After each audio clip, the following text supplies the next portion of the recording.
Hello there, everybody. Thank you very much for joining us in today's webinar. It's the blueprint to the Canadian health services. This is mainly has been triggered by the multiple obstacles that I saw among the international medical grads who are here in Canada, wishing to fulfill their dreams and become a Canadian licensed. To start this, I would like, first of all, to thank very much Sanova Health. This is an incredible medical organization that I have collaborated for the last 2 to 3 years to make sure that we together fill the gap in the health system. So Sanova Health is actually providing underserved medical facilities or anatomical regions in the country where there are underserved medical services. So they provide specialists, family physicians, in addition to some diagnostic services. To start, I would like to introduce myself. I'm honored to be here with you today. My name is Dr. Abdul Wahab Arrazaghi. I'm actually originally from Libya. I was born in a mountain region called Gurian. I joined here in Canada back in 1993, hoping to proceed furthermore with my dreams and obtain cardiology postgrad training here at the University of Toronto.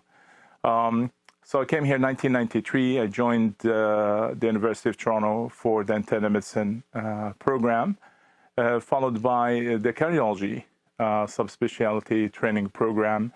And subsequent to that, I did 1 full year of echocardiography fellowship training at the University of Toronto.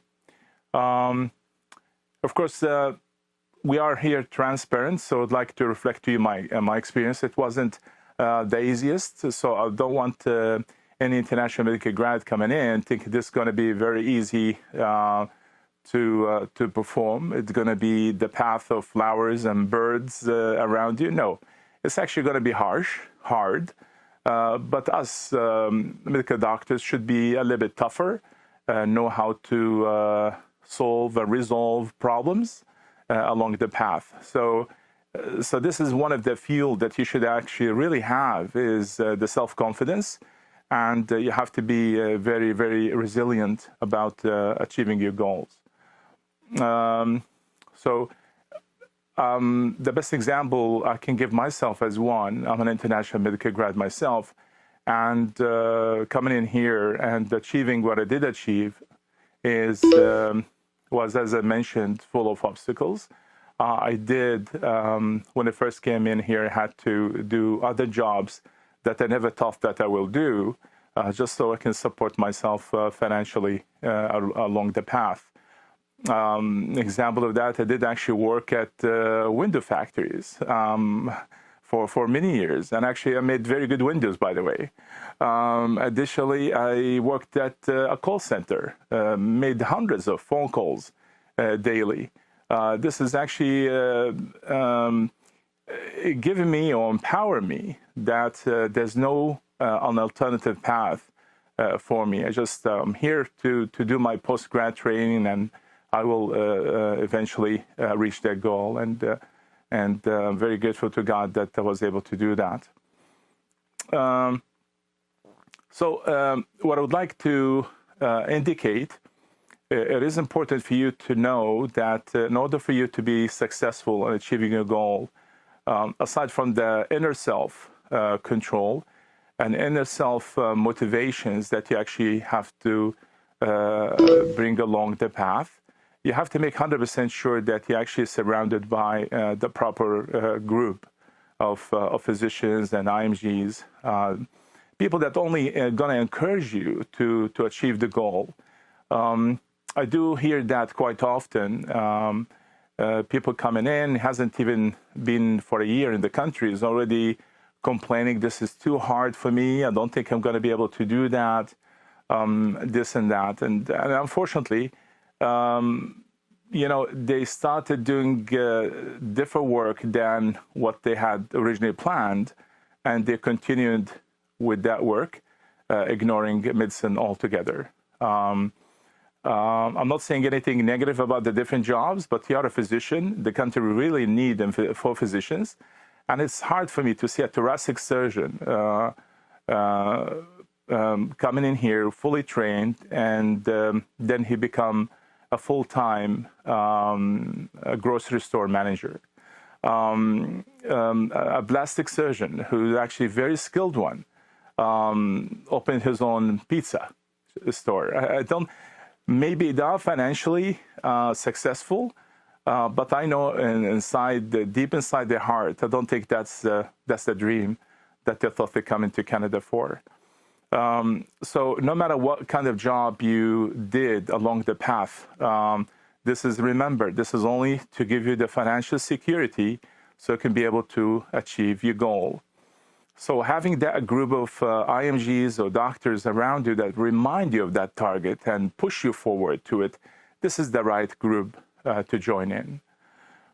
Additionally, it is important to try to create a group that you can actually study together. That would help quite a bit, knowing also what are the sources of the studies that you need to pick is as equally important. My experience is it was a little bit a tricky one, as I think my exposure to the Canadian health system was as shocking as to all of you. We realized that there are modifications that you actually have to adapt to be able to be flexible enough to be in the same route as the originally Canadian grads from Canada. I do remember joining the Wellesley Hospital downtown in my first encounter with patients. At the time, there was a program called the pre-resident program, supposed to be for 6 months, in which you are under probation.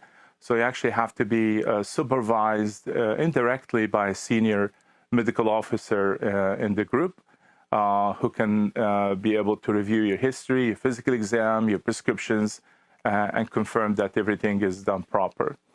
I was very proud that this actually being lifted after only 11 days from joining the hospital.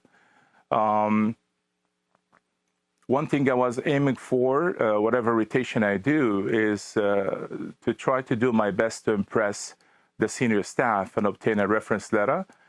These are important targets for you that they're going to help you out later on in the future when you're applying for subspecialty residency program, because it's a very tough one, and I know by now you know that. Subsequent to the Wellesley Hospital, I did join Toronto General Hospital for the internal medicine residency program. I did a few rotations at St. Michael Hospital, Sunnybrook Hospital, and I learned tremendously from all those major university hospitals. One thing which is very, very important to remember during the program is you have to be a teammate, where you make sure that you collaborating with everybody for the same target. So remember, all of you guys are here to be trained, to be further educated. You have to show the respect to your colleagues. And colleagues here, not only the medical staff, the medical residents or your senior staff, but also do remember the nursing staff for the tremendous job those men and women are doing every day. I have a big time respect for them. And that's a major thing. If your relationship with those medical staff, it has been a good one, positive one, this not only make your way of achieving your goal easier on each rotation that you do, but you also learn tremendously from them. And eventually, remember, we are the people that just making the orders on papers.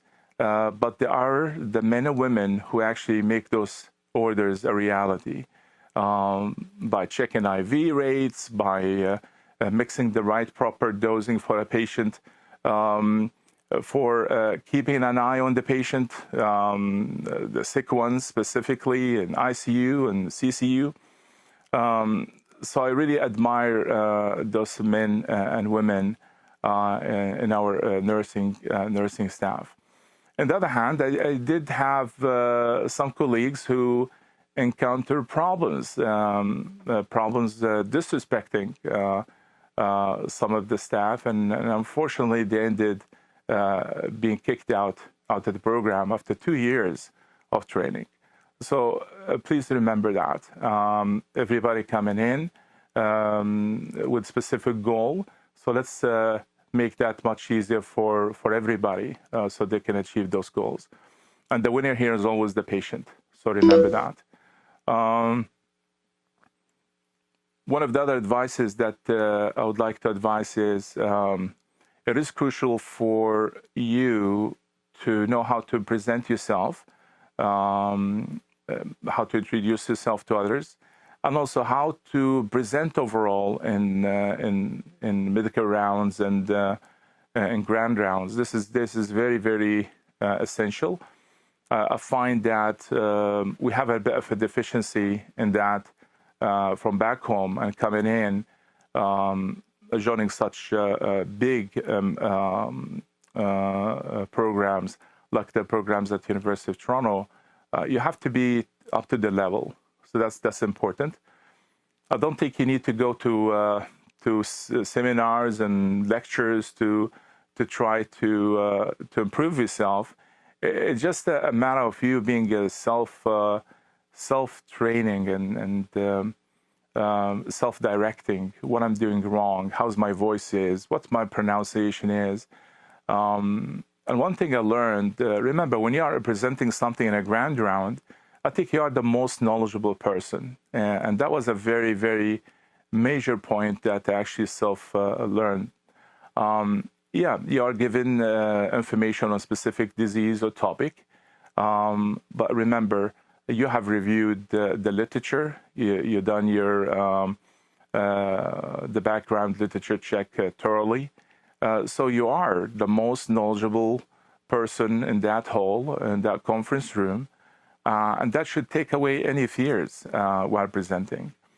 Actually, at times I do involve the staff. Some of them are the senior staff. Some of them are world famous in answering some of the tricky questions that I bring from medical knowledge just came a month ago or 2 weeks ago. Again, because I reviewed everything till the time of the presentation. So that's a very crucial thing for you guys to do, and that alleviate away any anxiety when you are actually the one presenting. Punctuality is very important. If round starts at 9, you are expected to be there at 9. You're not coming at 10:30 with the excuse of traffic or didn't wake up early enough. So this stuff has to be really raised from your plans. So that's very, very crucial to keep an eye. When you are being asked a question about a specific topic, it's very, very simple to say, I really don't know, I can look this up and get back to you, than fabricating answers, which has nothing to do with reality. Because remember, we are medical officers, medical doctors, and any wrong information or misinformation can be translated to a major problem with regards to the patient's care, the patient's care outcome. So these are just important advices that I would like you to be aware of. Self-respect is very, very crucial. I feel whoever are the staff at the hospital or whatever residency program in, want to know more about you. It doesn't mean that you have to melt your own personality to suit everybody. No, you can just be yourself and be proud of yourself. And remember, Canada is a multicultural region in which all of us should enrich this region by our own culture, by our own thoughts, and by our own belief. So don't run away from that.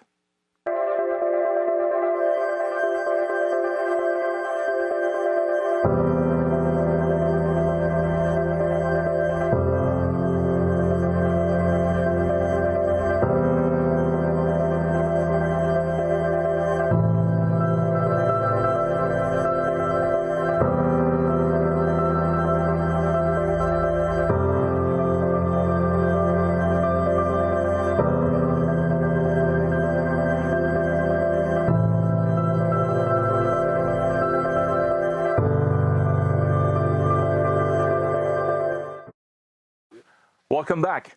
Yeah, so just to continue, a few of the advices that I would like to give to IMGs and joining the program and becoming a licensed doctors here in Canada.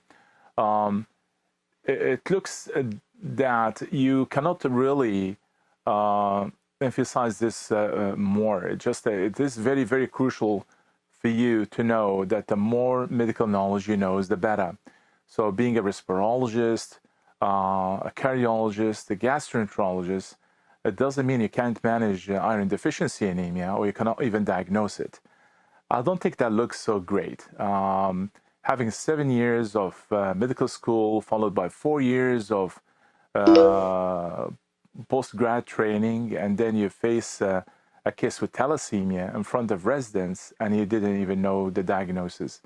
To avoid that, respectively, make sure that you're always on top of things. So it's very crucial to make sure they always consolidate your fundamental basics of medicine. I do remember seeing a case, I was supervising an exercise stress test, and basically I diagnosed the gentleman with melanoma on his back that ended resecting, and it was early mets to his liver. A case of chronic lower back pain that actually also further investigated, although the patient was referred to me with chest pain, but that lady was diagnosed with non-Hodgkin lymphoma. I actually had my own ECG technician that works with me, came one day with unilateral lower limb edema, and my investigation revealed ovarian tumor that got resected, and she's still working on doing well since. So the bottom line is, when a patient comes and sits in front of you, I don't want you to be too focused, okay? I think you have to start, firstly, a broad approach to the patient. Make sure to still have the eye contact. It makes a hell of a difference when you're using that versus touching the screen on your iPad or your phone without even having any realization of the facial expression by your patient. And unfortunately, with the advances in technology, it looks like a lot of doctors are losing that quite a bit. For this, I would go again back to the basic. You look eye with the patient. Make sure when they are distressed, sometimes the whole thing is psychogenic in nature. There's no chest pain. There's no blockages. There was no stroke. But you would refer the patient to the proper channel to be eventually treated proper. So my advice to all, please don't be too focused on your specialty if you're becoming a specialist at some point. At the same time, it's very crucial, specifically at the family physician's level, don't treat patients as numbers. It does hurt when I hear that somebody saw 150 cases a day. You start to wonder, was there any medicine at all involved? Like from where this power would come from to see 150 patients in one single day. So I'll leave that to your own inner self and your own inner belief why you became a doctor to start with. Because remember, just simple, small, tiny mistake can screw up all what you have built for many, many years. So this is very, very important. Just to also reflect the need and the great need in Canada overall for doctors like yourself, you have to realize that there's a massive shortage from coast to coast, north to south. We do hear that there's supposed to be a need for 23,000 new physicians just with early 2025. Because currently it looks like we have 6.5 million Canadians seeking medical help with family doctors, and they can't find any, which is a kind of disastrous. It looks like the highest peak of such need and deficiency is mainly in Quebec and followed by Ontario. And overall, it has been estimated that 1 in 5 Canadians basically don't have a family physician. It has also have been estimated, as you know, Canada is a country of immigrants. So when this poor immigrant coming in, thinking about the Canadian dream and the happiness that he has been promised, and as you are aware, the majority of Canadian immigrants coming in, they're the needy and the sick, the diabetics, the high blood pressure patients. Patient had cancers in the past, and to wait more than a year before you see a family physician, that's tough. That's tough to swallow. So it's very crucial to know that there's a great need for you guys, and that should encourage you to work harder and further harder. It looks like the great need overall in medicine is, I believe, in the family practice, so family medicine in general, followed by internal medicine. In addition to that, psychiatry specifically, we are very, very deficient on, unfortunately. So this is an area of opportunity for you. If these are the fields that you're interested in, you have to realize that there's a great need in such fields, and maybe your chance to joining in will be better than other specialties or subspecialties thereafter. The other thing which can be a bit good news indirectly is that you have to realize that 33% of Canadian physicians who are currently practicing right now are thinking about, maybe I'm going to cut down, or what's my retirement plans are. So they start actually thinking about retiring, and that would actually open more opportunities for IMGs overall. It has been estimated and also further reported by Statistics Canada that between the year 2024 and 2033, there's around 48,000 family medicine positions will be opening. I think that is, to some, is a great news. And you have to be proud that 30% of all physicians practicing in Canada right now is people like you and myself, IMGs.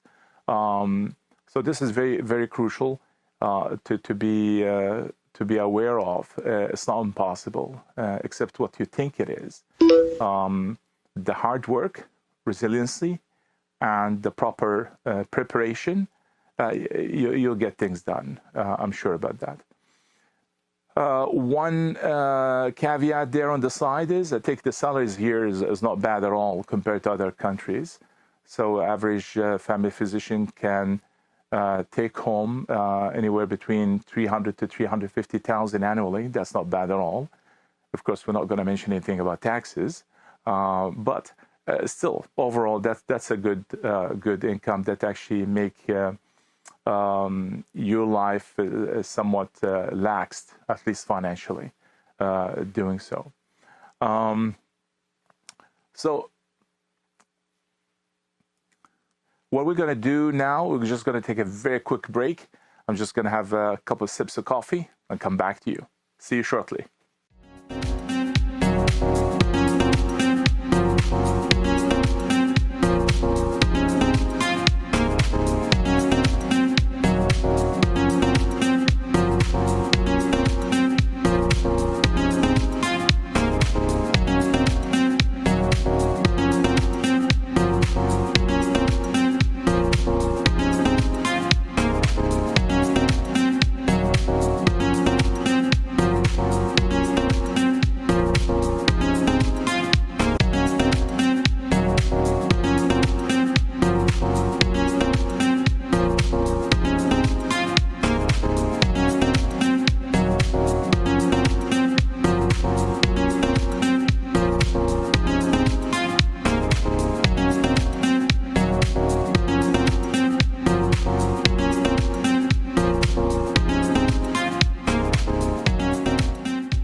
Welcome back. So what we're going to do next is just to go over very quickly how to become licensed here in Canada. I'm sure you know all this info already. It's written all over the places, multiple sources. But just to go over them very quickly, it is crucial for you before crossing the border here in Canada, either becoming a permanent resident or citizen in Canada. Make sure that every official document that you had from the university is in your actually bag coming in. They'll be horrific if you needed some important documents that involve your medical school, your medical training that you don't have the proof of. So it's very crucial to make sure that you have all the proper documents coming along with you crossing the border here in Canada. It is essential. I think the first step is you're going to make sure that your medical degree is accredited by the system here in Canada. And that's usually very easily done. Now it's through the website where you check the World Directory of Medical Schools. You basically punch in your medical school's name and the country, and that will flag it out as being accredited or not. Of course, the majority of medical schools registered with the World Health Organization are accredited. Sometimes rare cases in which it's not. So basically, for that case, you need maybe to contact the Medical Council of Canada and just ask what else you need to do for your medical degree to become accredited here in Canada. The second step is usually to, which is very simple now, is just to create an account at physiciansapply.ca. It's a fantastic program. Basically, you're going to put all the inputs, your demographics, your certificates, your training, and then that would guide you to what are the next steps of deficiency that you actually have to fulfill to reach the goal for the licensing. Verify your medical credentials. This is basically through submitting your diplomas and the proof of training to the Medical Council of Canada, for which this will be subsequently verified. There are some required exams that you need to pass, of course. MCCQ Part 1, which is nowadays is actually computer-based. In our days, it actually used to be just a written exam. Now it's actually computer-based testing your medical decision-making. So it's actually a lot of it. There's a lot of scenarios that you actually have to interpret the history, the lab results given to you, the clinical findings, and to come up with the diagnosis. The NAC OSCE, basically, this is a very, very essential exam. It's mainly a clinically structured exam. that will actually test your ability in fulfilling a proper medical examination. Some of the stations are actually also associated with a couple of questions that you have to answer to pass to the next station. For that, I always advise you guys to make sure that you have your own small groups and do that practice. I have been involved in being one of the examiners there, and I did see that IMGs who are overconfident. Unfortunately, most of the time they do fail because of that overconfidence. And you see the underconfident, the shaky person. He can be a specialist back home, a pediatrician. I remember one case. And just by asking him to hand me the sticker, usually there's a sticker that I have to put on the answering sheet, and his hands are in shake. I was thinking he's having a tonic-clonic seizure.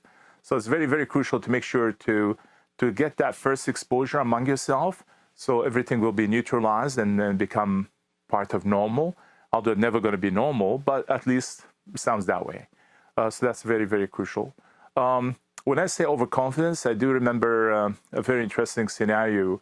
I think a physician from the Middle East who his background being a general internal medicine specialist, but he's coming here for the licensing. And during the exam, I think the station was hemorrhagic discharge from the breast, unilateral breast, and a 45 years old lady.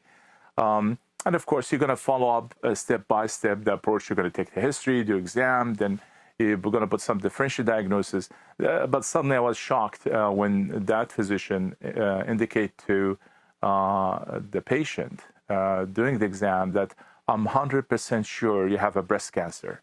That was a shocker, not only to me, but actually to the fake patient too, who was simulating the breast cancer patient. He failed that station, by the way. It is and that actually brings us a very important point here, maybe in contrast to the medical practice back home versus here. It is important for you to be very, very knowledgeable, but at the same time, it's very crucial to ask for the help when needed. So there are oncologists, there are lung specialists that you can ask for help. Now, the help doesn't mean you don't know yourself, but the help means that you want to involve them in the management. And that's very, very crucial. And I find that coming multiple times in all the exams that I have ever had, they are basically asking and checking when you will ask for help. So that's very important. You're not going to impress the examiner when you say, I will do this, and I'm going to arrange this and get the CAT scan, and I'm going to do a biopsy, and I'm going to, no. You're just going to indicate who is your colleague doctor who's going to be needed to be involved in. So that's very crucial. And then that's, again, hugely beneficial for the patient. So back again to the licensing path. Now, it is crucial for you, as you know, so there are two different paths. There's a residency program, which is done through CARMS. So basically, you have to be matched to a particular province through the residency matching program service, or CARMS. And there's the direct practice. Usually, the direct practice is somebody who's an IMG, but he actually finished post-grad training, has a post-grad training diploma, has his own independent practice somewhere in the world and coming in to join to Canada. And you can bypass the residency program. This is, we find, very limited, and it's actually rare. But overall, I do know that British Columbia offering that. Alberta, Saskatchewan, Manitoba, to some extent Ontario, and also Newfoundland, and yes, and Quebec. So that's generally it's for IMGs who want to only practice family practice or family medicine. It's not been opened yet for specialties and subspecialties. So that's important for you to be aware of. Finally, just to, so you passed the exams, you got matched to a program, you completed your residency program successfully, and then you're applying to the particular provincial College of Physicians to obtain the independent license. Some of them do require to have a proof of English. That's very crucial.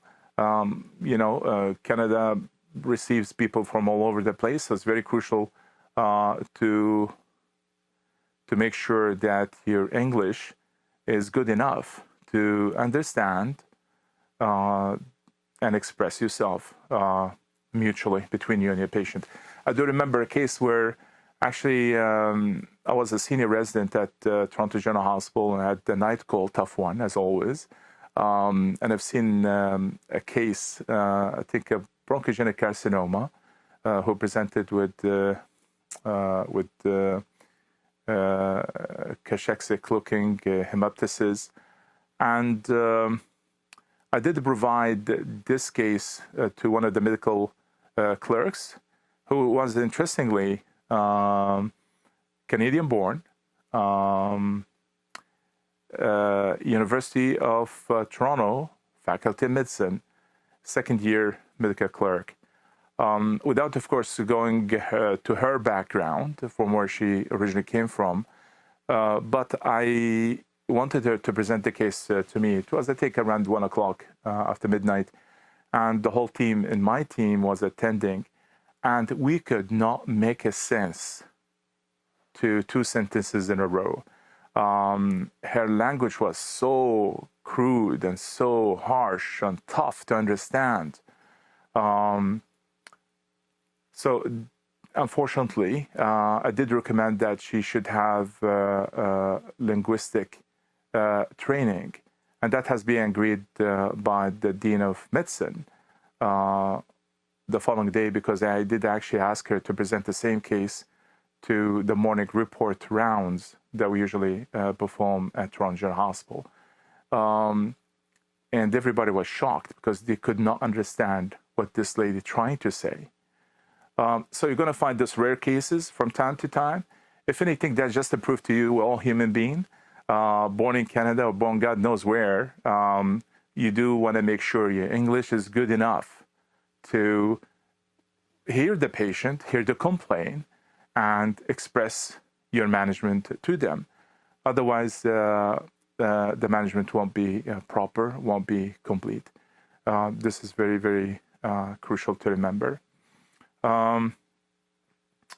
Okay, so I wish you all the luck there. Remember, as I said at the beginning, it's a hard path, but it's absolutely doable. Don't listen to people around you who say stuff cannot be done because they're tricking you. Most of the time, I find that very, very common. Most of the time, they're actually competing with you and putting negative ideas in your head. That won't help. Okay, so this is very, very crucial, as I said at the beginning. Also, make sure that you have the right group that you are studying with, that you're conversing with regards to your targets, not to lose the path. Okay.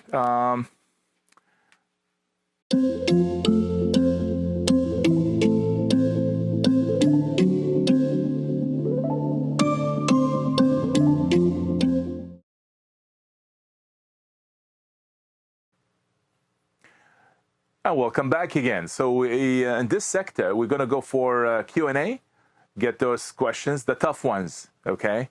And just get them linked downstairs. All right. So we have here the first question for you, Dr. Arrazaghi, which is, as an IMG, what skills should I prioritize to become more confident in cardiac assessments during clinical rotations? This question comes from Aisha from Toronto. Yes, Dr. Aisha. So, just the most important thing is just to know your fundamental basics. So it's very, very crucial to practice, and the more you practice is the better.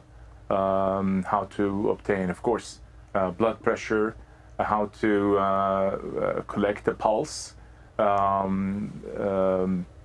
to make sure that when you're seeing patient for the first time with, for example, presentation with hypertension, that you can't ignore the possible secondary hypertension. It's been reported 5 to 6% of hypertension can be secondary. Your case that you're seeing that day may be a secondary hypertension. So you need to make 100% sure to obtain the blood pressure on the right and the left arm. Of course, obtaining postural hypotension. So stand up the patient a couple of minutes, recheck the pressure again for any drop, 10 millimeter mercury or more, and make sure that you do your brachioradial delay, brachiofemoral delay, to make sure there is no secondary cause. And that will help you also obtaining or ordering the proper diagnostic testing to check that out. It is important for you to master the emergencies in the cardiovascular. So checking the GVP and what are the changes that can occur in cardiac tamponade, right ventricular infarction, of course, congestive heart failure. So you need to make sure that when a case like this presents, to know how to obtain the proper finding from such examinations. Additionally, as you're aware, there's a strong connection between cardiac disease and peripheral vascular disease. So you need to make sure to look for the criteria for peripheral vascular disease. So checking the lower limbs for pulsation, for hair loss, for discoloration is very, very essential. So basically the bottom line is the more cases you see, the better.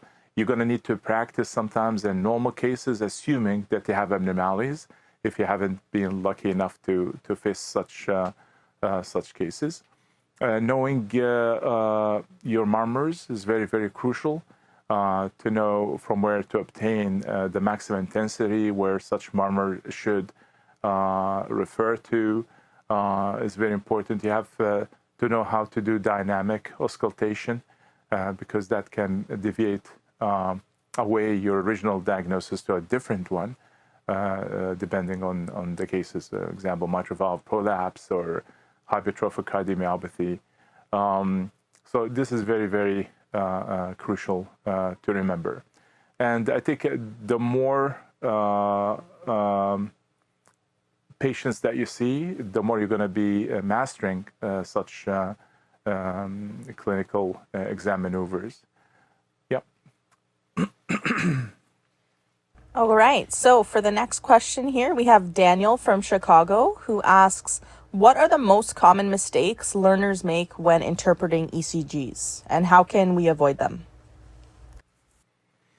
Yeah, Daniel, this is a very important question, and unfortunately, a lot of us can be involved in that, and that's why it's very, very crucial to remember to master reading ECGs, because it will come a time in which you are the only one making a decision at 2 o'clock in the morning somewhere in a geriatric department and in emerge and in telemedicine, and it is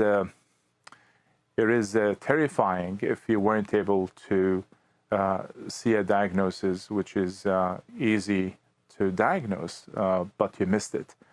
More so if the subsequent steps of management relies on you diagnosing that. So it's very important to remember again and again and again, practice, practice, practice. You have to know what's the normal ECG will look like, and where the leads were obtained from. Of course, you are hoping that whoever you are, ECG technician, is somebody who knows how to obtain 12-lead ECG. And by the way, you're the backup. So if she or he didn't know, you should know. So that's very important. For me, as a physician, you have to know everything relates to medicine. So you have to practice yourself how to obtain 12-lead ECG and to define abnormalities. I think we're not going to say the most common mistakes. I find it very common is, especially in the ER department, where I received multiple calls to go urgently to emerge, and possible diagnosis of acute MI, STMI. And I find, no, it wasn't, just it's early repolarization. So not every ST elevation means myocardial infarction. Be very careful. So part of that, if your patient is pain-free, first set of troponin is negative. And if you, of course, you have a portable echo machine there in which you know there's no segmental wall motion abnormalities, I don't think you should thrombolize this patient. That's for sure. I can't just think of common mistakes. Hopefully there isn't none. So just that the more you see is the better. I think for ECG in particular, it was one of my deficiencies coming into Canada. Was fearing exposure to electrocardiogram, which is interesting. And that is due to the absence of resources back home where I came from, and neither the existence of good experienced physicians there reading ECGs, which is interesting. And that's why one of the first courses I took in Canada was 12-lead ECG, just to take that fear away. And I ended being the only trainee in cardiology at the University of Toronto who actually write 3-volume ECG book during the training of cardiology, which is a hell. But I was able to do that. By the way, I earned around $16,000 from it. So when you need, you can make it happen by selling those books. So that's very, very crucial to remember. And we, by the way, do have the book, the electrocardiogram book now out on Amazon. Check it out.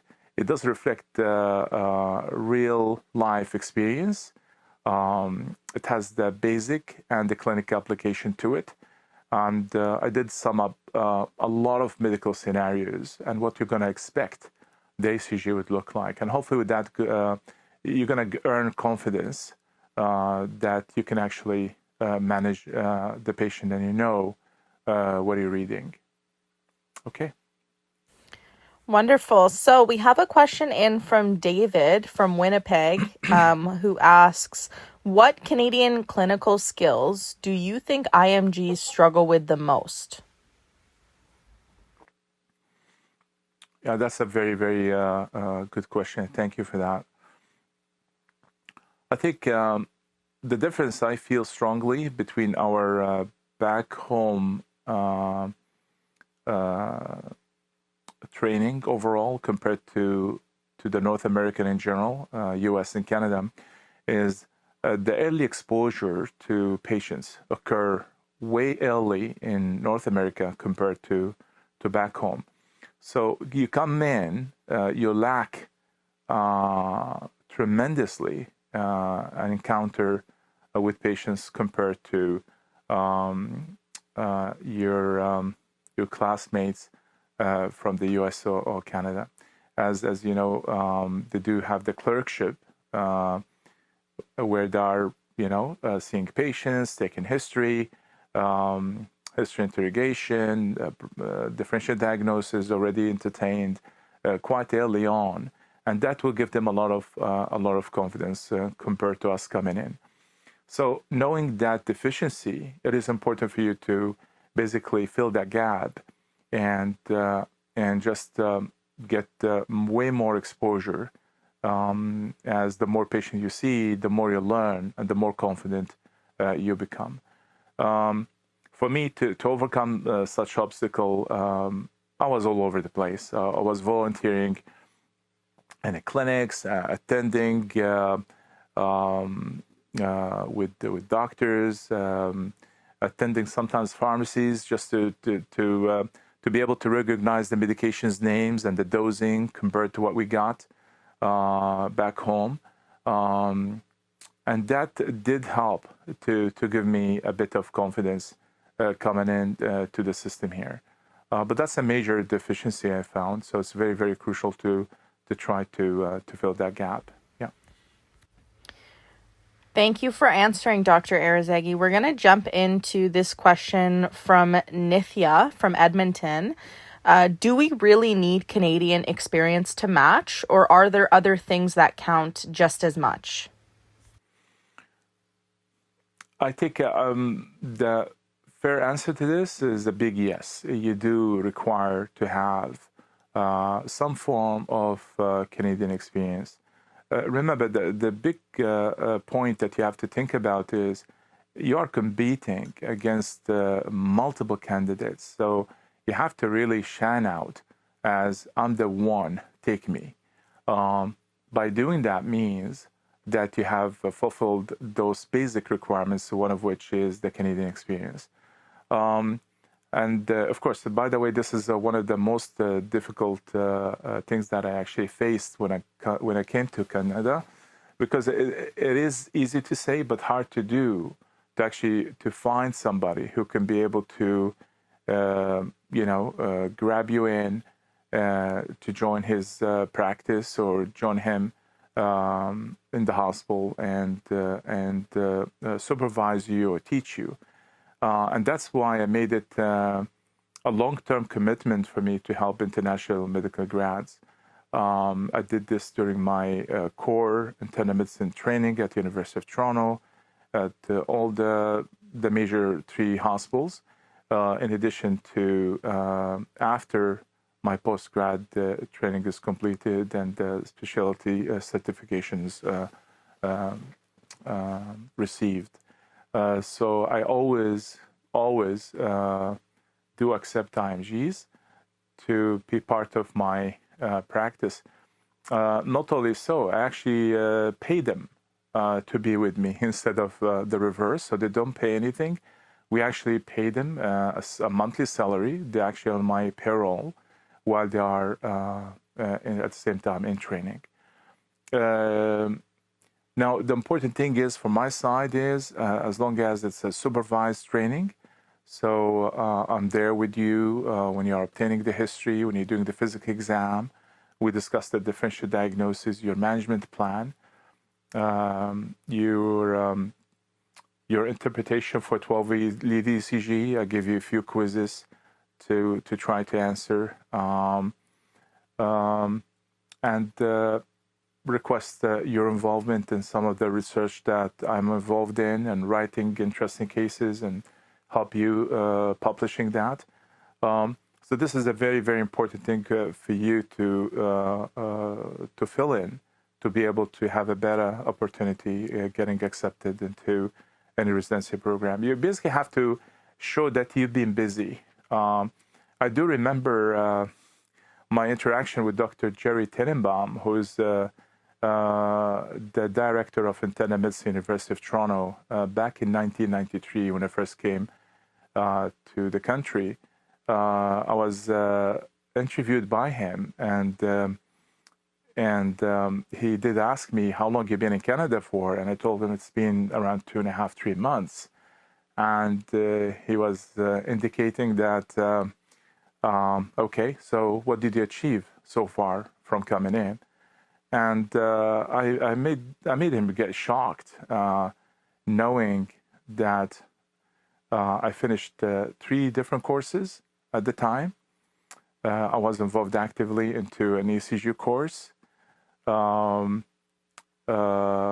that made him look at me differently than maybe other candidates that he had interviewed. So you have to make 100% sure to show them that you are very active. I had my ACLS course, CPR course. I was actually involved in training others, CPR and ACLS right away. Volunteering the Canadian Red Cross. So you really need to show them that you're different. You're the one.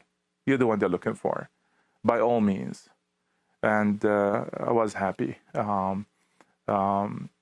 He basically interviewed me and given me the opportunity. And he did mention to me that I sounded different. I sounded very active, and have a great interest in obtaining the postgrad training. Yeah. Thank you so much, Dr. Arrazaghi. We're going to give a quick shout out to Dr. Arrazaghi for joining today's webinar offered by Sanova Health. And if you'd like to see more of Dr. Arrazaghi, be sure to visit his website, which is thecanadianmedical.com. If you are interested in more webinars, please follow Sanovahealth.ca. That is on LinkedIn, TikTok, and Instagram for more webinars hosted with medical professionals in Canada and worldwide. Dr. Arrazaghi also has a wide variety of different cardiac-related books up on Amazon. We will link those down below. And I do want to give out a quick shout out to everyone who did purchase one of his books and had entered the giveaway today.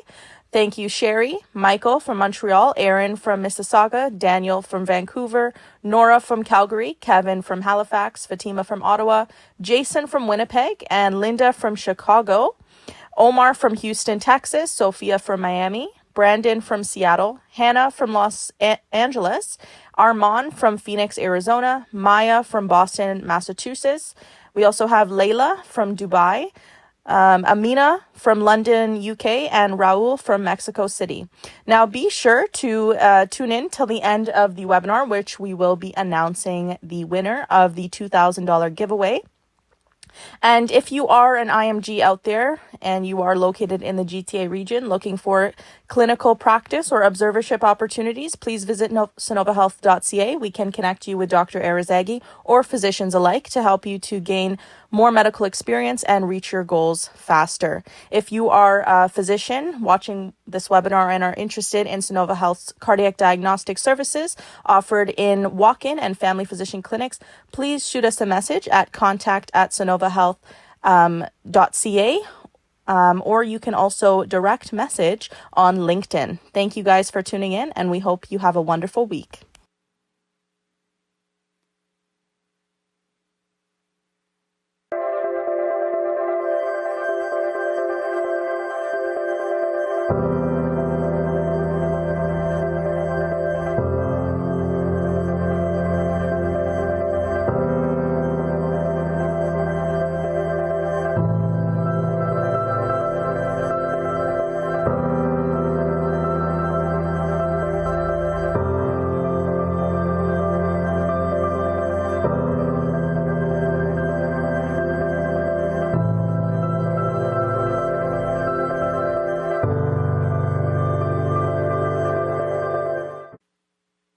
Well, at last, I would like to thank everybody that joined the webinar today.